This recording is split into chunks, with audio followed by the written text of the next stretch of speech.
O Paparazzo Rubro-Negro ele participou do podcast Mundo GV.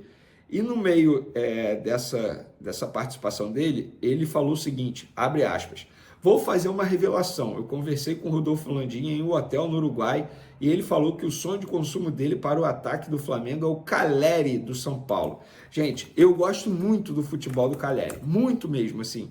Eu sempre elogio, quem me conhece, quem conversa comigo aí no dia a dia, na resenha sobre o futebol, eu falo, cara, eu gosto muito do Caleri, jogador argentino, brigador, embora ele não seja um centroavante que faça muitos gols, mas ele é brigador, faz bem a parede, faz bem o pivô, eu gosto dele. Agora, sonho de consumo, eu não considero o Caleri como sonho de consumo. Perfil sonho de consumo. Na boa, sonho de consumo tem vários outros pelo mundo aí, eu não vou ficar citando aqui. O Cristiano Ronaldo seria o meu sonho de consumo para ser centroavante do Flamengo. O Caleri eu não considero. Jogador de 31 anos, tá no São Paulo, ó, ele tá há muito tempo lá, cara. Desde 2021, tá? Ele teve uma rápida passagem de 2016, na ocasião. Depois, ele começou, na verdade, no All Boys da Argentina, passou pelo Boca Juniors, São Paulo em 2016, depois o West Ham da Inglaterra, depois Las Palmas, Espanha, Alavés, Espanha, Espanhol da Espanha, Osasuna da Espanha. Aí em 2021 ele retornou ao São Paulo, onde está desde então. Em 2024 até o momento 50 jogos, 14 gols e 7 assistências. Repito, eu gosto do Caleri, tá? Agora, sonho de consumo, eu não considero perfil sonho de consumo, de verdade. Outra informação aqui, galera. O Nicola publicou o seguinte, BAP pretende contratar José Boto para o cargo de diretor esportivo do Flamengo, caso vença as eleições. O profissional português tem passagens por Benfica, Shakhtar Donetsk, PAOK e atualmente no NK Osijek, da Croácia. Recentemente, vários perfis torcedores do Flamengo publicaram uma imagem dando conta que o José Boto seguiu o BAP, a chapa do BAP no Instagram, também seguiu a chapa, o perfil do Flávio Willemann, que é VP da chapa do BAP no Instagram também. Então, assim, o BAP ele não confirma, tá? Pelo contrário, ele não confirma, até nega, fala que é apenas especulação, mas tá aí uma informação do Jorge Nicola. Como é que Caleri surgiu como possível reforço do Flamengo para 2025? O Paparazzo Rubro-Negro, que cobre o Flamengo aqui no YouTube, contou ou fez uma revelação. Ele havia tido um papo recente com o presidente Rodolfo Landim e declarou o seguinte, abre aspas, vou fazer uma revelação. Conversei com o Rodolfo Landim em um hotel no Uruguai e ele falou que seu sonho de consumo para o ataque do Flamengo é o Caleri do São Paulo, fecha aspas. Essa declaração bombou nas redes sociais e garantiu muita repercussão positiva e negativa.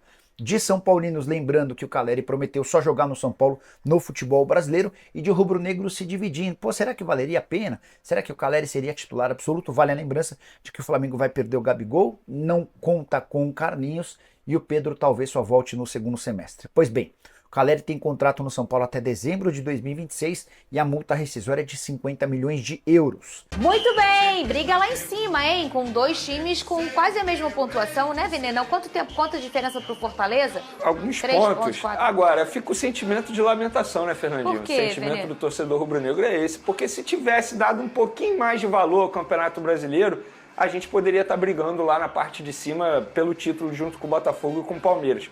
Fato, a verdade é essa, porque recentemente, tanto o Felipe Luiz, inclusive, sou totalmente contra aquele torcedor rubro-negro que bota a culpa no Felipe Luiz por não estar brigando pelo título nesse momento. Pelo contrário, o Felipe Luiz chegou há pouco tempo. A culpa é da diretoria juntamente com o Tite na ocasião, que pouco deram valor a essa competição. Na verdade, o Flamengo não dá valor ao Campeonato Brasileiro há muitos anos, não é só nessa temporada. Mas, dito isso, o Flamengo tem que entrar em campo pensando na vitória, como sempre. Parabéns ao Felipe Luiz por continuar fazendo esses jogadores terem motivação em campo, porque a gente sabe como é o ser humano. Ficava aquela dúvida de como seria o Flamengo após o título da Copa do Brasil, e o Flamengo continua dando a vida em campo como se estivesse buscando algum título, algo importante. É o Flamengo. Só o fato de vestir a camisa do Flamengo, esses jogadores têm que entrar em campo pensando na vitória sempre. Será um confronto extremamente difícil. A gente está falando de um Fortaleza que é muito bem treinado pelo técnico Vojvoda, jogando fora de casa, no Castelão, e o Fortaleza ainda pensando no título. A ver, tem aí reforços caseiros importantes. Vamos ver como será o time que vai entrar em campo, se o Gabigol será titular ou não, ainda não tenho essa informação. Mas eu já disse aqui a minha opinião, acho que o Gabigol tem que sim ser titular diante do Fortaleza. O Gabi também volta ao time do Flamengo nessa partida que é decisiva, então, para as duas equipes, né? Fortaleza e Flamengo fazendo as contas, mas com esse personagem também à disposição do professor Felipe Luiz. E sempre que o Gabigol volta, né, Bruno, está à disposição, sai do time, volta do time, ele se mantém no noticiário, né? Porque quando não tem aí o extracampo, que também acaba monopolizando a figura do Gabriel Barbosa associado ao Flamengo, tem as questões propriamente ditas do campo-bola e esses últimos meses, talvez, do Gabigol como jogador do Clube de Regatas do Flamengo. Lembrando que o clube tem uma eleição no próximo dia 9 de dezembro, são 3 chapas concorrendo e todas tratando o assunto Gabigol com muita cautela, porque se trata de um ídolo importante da torcida do Flamengo e apesar de todos os contratempos, né, as intempéries envolvendo a relação entre Gabigol e Flamengo nos últimos 2 anos, a certeza que a gente tem é que, em média, o torcedor do Flamengo ainda gosta muito mais do que tem bronca do Gabigol. Ele fica à disposição, mas a julgar pelo treinamento de ontem, o Felipe Luiz não dá nenhum tipo de pista sobre a escalação, a tendência é que o Flamengo volte a ter uma linha de 3. No jogo de sábado, pelo Campeonato Brasileiro, o Flamengo jogou, aliás, na semana passada, pelo Campeonato Brasileiro, jogou com uma lógica diferente. O Alexandre fazendo o papel de um falso terceiro zagueiro. O lateral jogando numa linha um pouco mais defensiva, mais estática. E aí essa dinâmica deve se manter para o jogo de hoje, mas com o Alexandre voltando a atuar efetivamente como lateral, no caso um ala, se o Flamengo repetir o esquema 3-5-2. A grande dúvida fica por conta do aproveitamento do De La Cruz, se ele vai ser titular ou se ele vai ser reserva. E há quem garanta que o Flamengo não terá um centroavante fixo, um jogador de área, essa noite contra o Fortaleza no Castelão. Vai ter jogadores de movimentação e que ajudam mais na recomposição. Casos aí do Bruno Henrique e também do Michael, uma vez que o Luiz Araújo segue vetado pelo departamento médico. A missão do Flamengo é muito difícil, o adversário está invicto em casa, mas matematicamente o Flamengo tem um fio de esperança de ganhar o título brasileiro. E é nesse fio que o Felipe Luiz está se apegando para poder manter a motivação em alta do seu elenco, inclusive em especial para o jogo dessa noite lá em Fortaleza, Bruno. A gente vai fazer essas contas também, Rafa. Antes, os jogadores que voltam, então, e a minutagem de cada um com o Felipe Luiz. Léo Ortiz, fundamental, né? Esse retorno, Gerson mais ainda. E tem o Gabigol, que é sempre um personagem. Ainda o Gonzalo Plata, Varela, o De La Cruz, o Davi Luiz e o Carlinhos, que ainda não jogou com o novo treinador. O que você acha dessa questão envolvendo o Gabigol, Jailson? Né? Esse retorno, reta final dele, provavelmente da história dele no Flamengo, mas como o Rafa falou, é possível que o time jogue sem um centroavante. O Felipe Luiz já fez isso no Sub-20, inclusive ele fez isso na final do Mundial contra o Olympiacos, jogou sem centroavante ali de referência e aos poucos ele está ajustando esse esquema tático e pelo visto ele está gostando dessa saída de 3 para liberar principalmente o Wesley, que é o lado forte ali do Flamengo. O Gabigol, essa despedida dele que seja em campo, foi bem, foi decisivo na final da Copa do Brasil, só que essa questão dele ali acabou, depois do título, falando, enfim, afastado agora pela diretoria, que seja em campo. Realmente, pela história que o Gabigol fez no Flamengo, a gente não sabe quais serão os próximos passos, né? Tem uma possibilidade de acerto ou não, a gente, enfim, não vamos aqui cravar, mas que seja em campo. É basicamente o que eu penso, porque o Gabigol fez muito pelo Flamengo desde 2019, títulos absurdos, títulos que uma geração não tinha conseguido ver e decisivo em todas as finais. Então, espero que essa reta final, né, seja em campo. Vamos falar de mais Flamengo? Flamengo malvadão? Cadê a Flaprés? Tô pronto. Não tem nada de Flaprés? Vamos ver então, bota na tela aí. Ó, aí ó. Ó, a Flaprés de Felipe Luiz. Rossi, Léo Ortiz, Léo Pereira, Davi... O que foi, Fernandão? Linha de 3, reclama aí. Não começa não. Reclama aí. Pulgar, Wesley, Alcaraz e Alexandro, Michael, Bruno Henrique e Gerson. O treinador, Fernandão, é ele, Filipinho. Felipe Luiz provavelmente fica pro ano que vem, né, Fernandão? Verdade, o Felipe, com certeza, mesmo com as eleições, a minha ideia é que fique pro ano que vem para ter um trabalho começando, né, podendo construir a sua ideia desde a pré-temporada, com os treinamentos lá com a preparação física e a comissão técnica, mas também pode haver algumas mudanças. O Gerson pode vir para dentro para jogar junto com o Pulgar e entrar o Michael jogando com o Bruno Henrique na frente e o Alcaraz aqui mais perto do gol, que é um cara que finaliza, está mais acostumado a jogar perto do gol. Mas só vou falar uma coisa para vocês. Jogar no Castelão contra o Fortaleza pode parecer, o Fortaleza quer muito pontuar e, obviamente, título. O Flamengo, pelo jogo contra o Galo, me parece assim, beleza, ganhamos a Copa do Brasil, somos um timaço, vamos jogar. O Flamengo tem que abrir o olho lá, porque o time do Fortaleza é muito bom. O Vasco 3-0 foi aqui ou foi lá? Foi lá, né? Foi lá. Foi lá e ficou barato pro Vasco. Muita gente foi lá, Boca, e deixou ponto pelo caminho lá. Eu tô falando ali do posicionamento, né? É um time muito forte, do Fortaleza, bem treinado, né, Fernandão? A gente sabe disso. O Flamengo sentiu muita falta nessa reta final do campeonato aí, dos principais jogadores, né? Do De La Cruz, do próprio Pedro, que fazia gol toda hora, que nem água. Era o jogador para ir para a seleção brasileira no lugar do Igor Jesus. O Igor Jesus se beneficiou em relação à contusão do Pedro. Mas o time do Flamengo é muito bom. Agora, eu acho que para ano que vem o Felipe Luiz tem que haver uma reformulação do Flamengo, né? Esses jogadores talvez não sustentem. Talvez o próprio Pulgar. O Alcaraz, que eu até brinco que é o Alcazar, né? Que é o Itadinho. E o Plata, que virou bronze. Que isso, cara? Não, pô, qual é, mano? Eu falo na brincadeira com meus amigos flamenguistas. Mas olha só, são bons jogadores. Ainda tem o Matheus Gonçalves.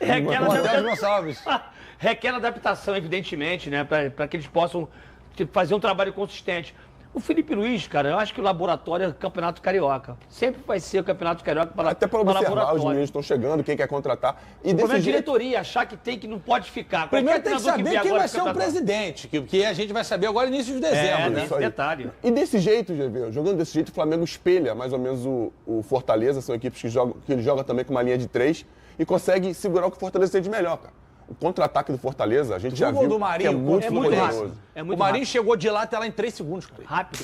É muito poderoso. E com uma linha de 3, você consegue ter um pouco mais de consistência, até para poder se defender do contra-ataque. Mas Pulgar, Alcaraz ou Gerson jogando no meio, tem que ter muita clareza de que tem que fazer a falta na hora certa. Porque se deixar passar para pegar os zagueiros no mano a mano. O Felipe Luiz joga com a linha alta, né? Ele joga com a linha alta lá. Ele é europeu. Que o Jorge Jesus ele fazia. Tem que ter muito cuidado com essa última linha para não tomar bola nas costas. É impressionante o que o Fortaleza faz. Essa última linha aí do Flamengo, com a bola nas costas. Tem um amigo nosso que joga de linha alta, tomando bola nas costas. Eu sei disso. Mas eu conheço um monte. Não quero me comprometer. Esse time do Flamengo, ele pode trazer o Alexandre para jogar de terceiro zagueiro, deixar o Michael de ala. Ele tem várias.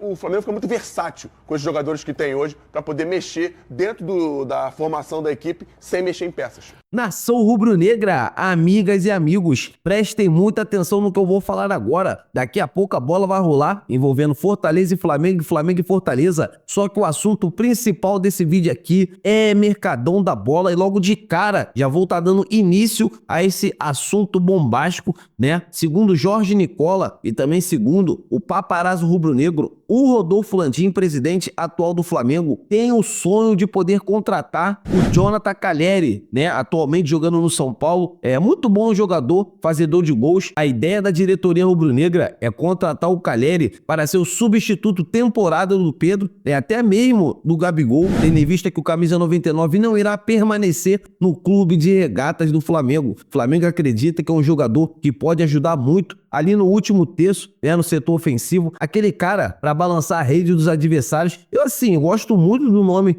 do Calleri. Para mim, não seria a prioridade. Tem outros jogadores na frente desse argentino que vem se destacando nas últimas temporadas vestindo a camisa do São Paulo. Mas assim, quero saber de vocês. É um jogador que o Flamengo não precisará fazer um altíssimo investimento, O Calleri ali tá em torno de 3,5 milhões de euros. Então dá muito bem para o Flamengo, assim, quando iniciar a próxima temporada, sentar com o jogador, oferecer proposta, colocar um bom salário na mesa e quem sabe convencer o argentino a sair do São Paulo, que é um gigante também aqui do Brasil, e vir para o Flamengo, que é um gigantesco, O Flamengo é um clube gigante. Então, assim, eu quero saber de vocês. Vocês aprovam a contratação de Jonathan Calleri para a próxima temporada? Sim ou não? Deixa aqui nos comentários para a gente estar debatendo sobre esse grande assunto. E também quero trazer o outro nome, que se trata de Cúcio Hernandes, jornalista, diversos jornalistas estão dando em conta que esse jogador que vem se destacando, lá na MLS, muito bom jogador, é um atleta de seleção.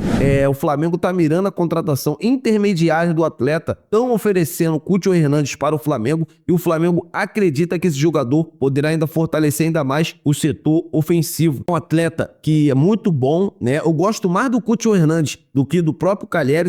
Claro, são posições diferentes, né? Só que assim, ambos jogadores chegariam para qualificar ainda mais. O Flamengo tem em mente essas duas contratações para o início da próxima temporada. Então, desde já eu quero saber de vocês, vocês aprovam essas contratações? Deixa aqui abaixo para a gente estar debatendo sobre esse grande assunto. Eu tô indo nessa, nação. Se inscreva no canal, deixa o like. Saudações rubro-negras. Fiquem com Deus!